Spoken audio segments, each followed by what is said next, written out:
दोस्तों, हर व्यक्ति के मन में यह जानने की उत्सुकता होती है कि पिछले जन्म में वह क्या था और उसका अगला जन्म किस योनि में होगा। पुराने समय में आशी मुनि तपस्या करके ऐसी सिद्धियां हासिल कर लेते थे जिससे वह अपने भूत और भविष्य को देख लेते थे। दोस्तों, ऐसा कर पाना हमारे और आपके लिए संभव तो नहीं है, लेकिन हिंदू धर्म शास्त्रों में ऐसे संकेत मिलते हैं जिससे आप अपने अगले जन्म के बारे में जान सकते हैं। दोस्तों, आज के इस वीडियो में हम यह जानने का प्रयास करेंगे कि गरुड़ पुराण में भगवान विष्णु ने पक्षीराज गरुड़ को ऐसे कौन कौन से कर्म बताए हैं जिन्हें यदि मनुष्य अपने इस जीवन में करता है तो उसका अगला जन्म मनुष्य योनि में ही होना निश्चित हो जाता है। इसके साथ ही आप यह भी जानेंगे कि आखिर वह कौन से पाप हैं जिन्हें करने से मनुष्य का जन्म गधे और भेड़िए जैसी योनियों में होता है।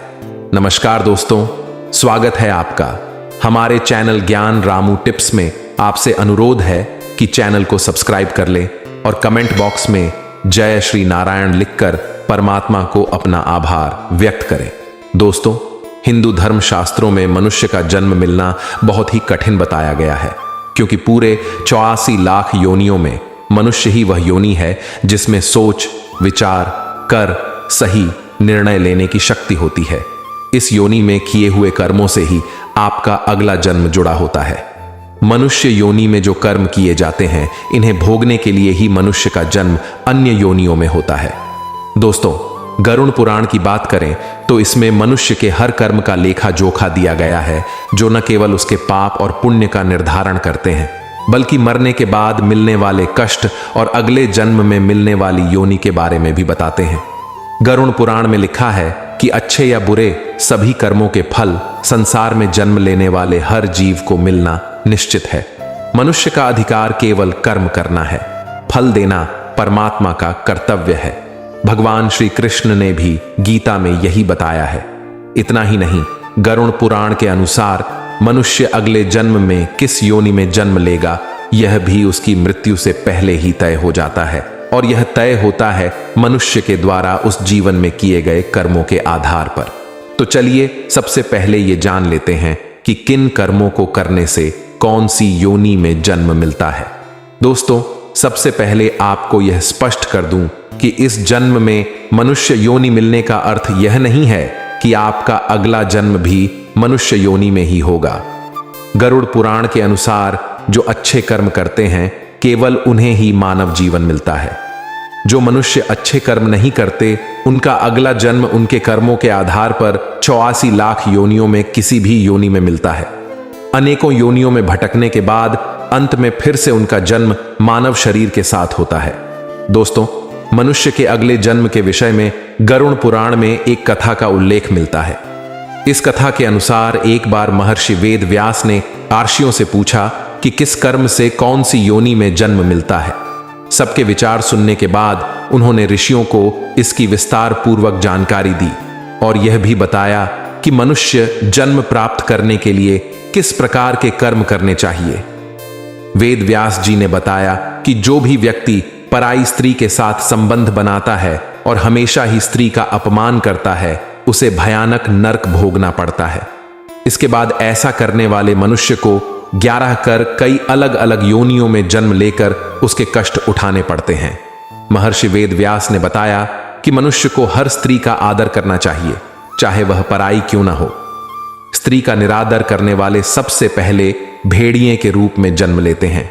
इसके बाद वो कुत्ता बनते हैं, फिर सियार, गिद्ध, सांप, कौवा और बगुला बनते हैं।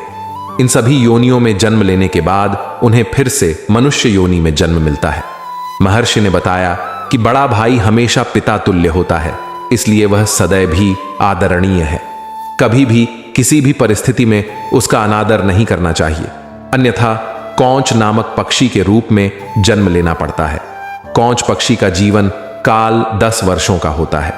अगर इस दौरान उस पर ईश्वर कृपा हो जाए तो वह अगले जन्म में पुनः मनुष्यों में जन्म लेता है, अन्यथा उसे दूसरी योनियों में भी भटकना पड़ सकता है।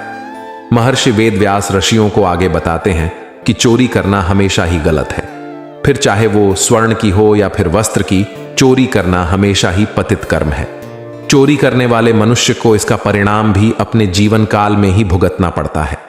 उन्होंने कहा कि अगर कोई व्यक्ति वस्त्रों की चोरी करता है तो वो अगले जन्म में तोता बनता है, और यदि व्यक्ति ने सुगंधित पदार्थ की चोरी की होती है तो वो अगले जन्म में छूंदर के रूप में जन्म लेता है।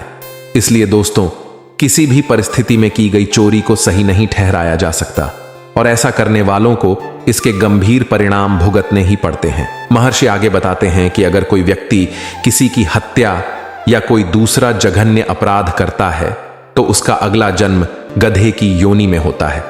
इस बीच एक आर्षि महर्षि से सवाल करते हैं कि मनुष्य योनि में जन्म लेने के लिए कौन से कर्म करने पड़ते हैं। इस पर वेद व्यास जी कहते हैं कि गरुड़ पुराण के अनुसार वैसे तो इस जीवन में किए गए कर्मों के आधार पर इजारों में जन्म लेने के बाद ही किसी को मनुष्य योनि में जन्म मिलता है, लेकिन अगर कोई मनुष्य अच्छे कर्म करे तो अगला जन्म भी उसे मनुष्य योनि में मिल सकता है।